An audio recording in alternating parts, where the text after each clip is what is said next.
বাংলাদেশকে হুবহু সিঙ্গাপুরে রূপান্তরের স্বপ্ন দেখানো নয়, বরং ধৈর্য, চেষ্টা ও সম্মিলিত প্রচেষ্টার মাধ্যমে একটি শক্তিশালী ও টেকসই বাংলাদেশ গড়ে তোলাই বর্তমান সরকারের লক্ষ্য বলে জানালেন অর্থ উপদেষ্টা ডক্টর সালেউদ্দিন আহমেদ।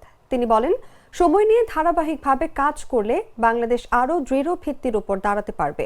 শনিবার রাজধানীর সিরডাপ মিলনায়তনে ব্যাংকিং অ্যালমানাকের প্রকাশনা অনুষ্ঠানে প্রধান অতিথির বক্তব্যে এসব কথা বলেন তিনি। ডক্টর সালেউদ্দিন আহমেদ এ সময় বলেন, জনপ্রিয়তার চাপে পড়ে নয়, বরং দেশের সামগ্রিক স্বার্থ বিবেচনায় রেখেই নীতি নির্ধারণ করতে হয়।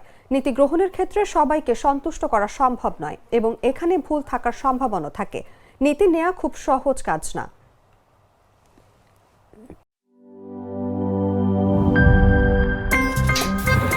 আমার একটা স্মার্ট সিদ্ধান্তে 25% গ্যাসের খরচ কমেছে। ভাবছেন কিভাবে? সাধারণ গ্যাস স্টোভ বদলে আমি এনেছি আরএফএল গ্যাস স্টোভ। এর সাইন্টিফিক নজল ও ব্রাস বার্নার ক্যাপ সমানভাবে তাপ ছড়িয়ে রান্না করে দ্রুত, তাই গ্যাসও বাঁচায় 25%, টাকাও বাঁচে 25%। আরএফএল গ্যাস স্টোভ নিরাপদ ও গ্যাস সাশ্রয়ী।